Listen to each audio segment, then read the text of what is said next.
Kembali lagi di Cerita Cinta Channel. Jangan lupa like, comment, and subscribe ya. Terima kasih. Perusahaan Sanrio Group. Sierra sedang berjalan di lobi. Dia melangkah dengan gaya anggun sambil menjinjing tas mahal dari kulit buaya. Bibirnya mengulas senyum tatkala para karyawan menyapa dirinya. Sebuah senyum palsu karena hatinya sedang dongkol. Ia kesal karena beberapa malam Naga tidak pulang. Sejak pemberian obat mujarab itu, Sierra tidak melihat batang hidung suaminya. Kesal, ia pun mencari Naga ke kantornya langsung. Sayang sekali, sampai di kantor, ia hanya ketemu Rona, sekretaris suaminya.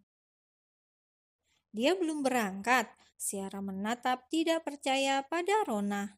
Belum, Nyonya. Sierra mendengus kesal, tapi bukannya pulang, ia langsung menerobos masuk ke ruangan Naga. Rona sendiri tidak bisa melarang, karena itu adalah nyonya besar. Ia malah kasihan pada Sierra. Sepertinya Tuan Naga sedang asik bersama istri keduanya. Sebagai sesama wanita, Rona menatap penuh rasa prihatin. Selang beberapa menit, Matteo menghampiri Rona. "Apa dia sudah datang?" "Belum, Tuan Matteo." Matteo melirik ruang kerja Naga yang sedikit terbuka. "Aku rasa ada orang di sana." "Itu Nyonya Sierra, Tuan." Matteo sempat terkejut, kemudian mencoba menata hati. "Oke, akan aku temui Sierra sebentar." Tanpa peduli pada pandangan penuh curiga dari Rona, Matteo berbalik dan melangkah menuju ruang kerja Naga. Pria itu berjalan amat pelan, layaknya seorang pencuri yang sedang mengendap-endap. Niat hati, Matteo ingin mengejutkan Sierra.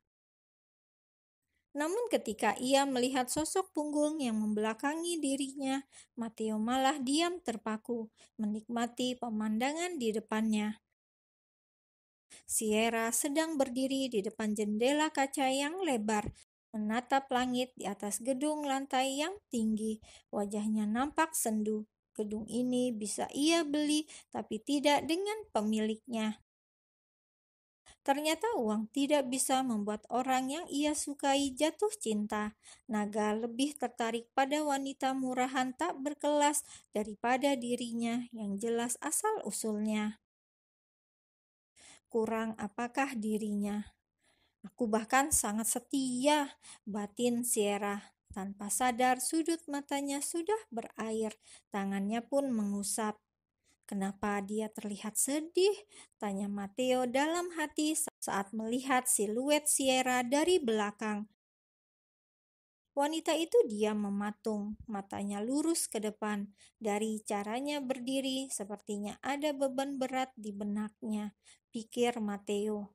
Apalagi Sierra kembali mengusap wajahnya, jelas itu sedang menangis. "Apa pernikahanmu tidak bahagia, Sierra?" Lagi-lagi Matteo hanya mampu berkata-kata dalam hati. Ia tersentak kaget saat Sierra berbalik. Keduanya pun saling menatap. "Theo?" Sierra tidak percaya bisa bertemu lagi dengan Matteo, anak rekan bisnis papanya. Terakhir mereka bertemu adalah saat pernikahan Sierra beberapa tahun silam. "Mengapa kau di sini? Dan bukannya kau ada di Australia?" "Tidak, aku sudah balik beberapa waktu lalu." "Lalu ada urusan apa datang ke kantor suamiku?" "Apa Naga tak cerita? Kami melakukan kerjasama lagi." Sierra tersenyum canggung. Boro-boro cerita, pulang saja tidak, batin Sierra. "Mungkin dia lupa," kelit Sierra. "Mungkin saja." "Oh iya, mau makan bareng?" Sierra memicingkan mata. "Tidak, aku sedang diet." "Ayolah Sierra, kamu sudah kayak orang cacingan, masa diet?" "Aku diet bukan biar langsing, tapi nerapin gaya hidup sehat," terang Sierra. Ya, terus di mana putrimu? Aku penasaran perpaduan kalian berdua akan seperti apa." Putri, batin Sierra. Seketika itu juga wajahnya ganti mengeras. Aku belum punya anak, jawab Sierra gusar. Mateo langsung menelan ludah. Naga sialan, makinya dalam hati. Lalu anak mana yang katanya secantik ibunya? Mateo berpikir keras, kemudian tersenyum getir. Maaf Sierra, mungkin aku salah informasi. Apa Mas Naga yang mengatakan itu? Sierra kini menginterogasi Mateo. Mau bohong, tapi Sierra pasti curiga. Mungkin aku salah dengar. Mateo mencoba berkelit. Tidak, kamu tidak salah dengar. Anak yang kamu tanyakan mungkin anak Mas Naga, tapi bukan aku ibunya. Jawabnya dengan tatapan nanar. Terlihat tegar, tapi Mateo bisa merasakan kerapuhan hati wanita tersebut. Menangislah jika itu menyakiti perasaanmu. Jangan konyol. Jangan pura-pura kuat di depanku, Sierra. Cukup, Mateo. Jangan sok tahu. Sierra marah karena Theo mengerti perasaannya. Mengapa menyiksa dirimu sendiri? Mateo terus mendesak. Sierra tidak lagi mendebat Mateo. Ia memilih berbalik, mengusap pipinya. Kenyataan naga bercerita tentang anak dari wanita lain pada temannya membuat Sierra semakin terluka. Sesak di dada tambah berasa, sedangkan Mateo tidak tahu mengapa. Tiba-tiba lengannya lancang. Pria itu melangkah mendekati Sierra, memeluk tubuh itu dari belakang. Sebuah pelukan hangat menciptakan rasa nyaman pada jiwa yang terasa gundah dan merana. Nyonya, Tuan, ini minumnya. Rona terpaku di ambang pintu yang setengah terbuka itu, merasa canggung dan bingung. Ingin rasanya ia menghilang dari tempat itu. Matanya melihat sesuatu yang tidak boleh ia lihat.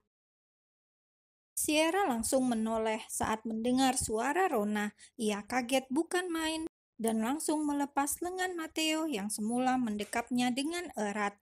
Gawat, kalau Rona sampai melapor pada suaminya, bisa-bisa ia akan dituduh selingkuh. Ia tidak mau Rona salah paham dan mengadu.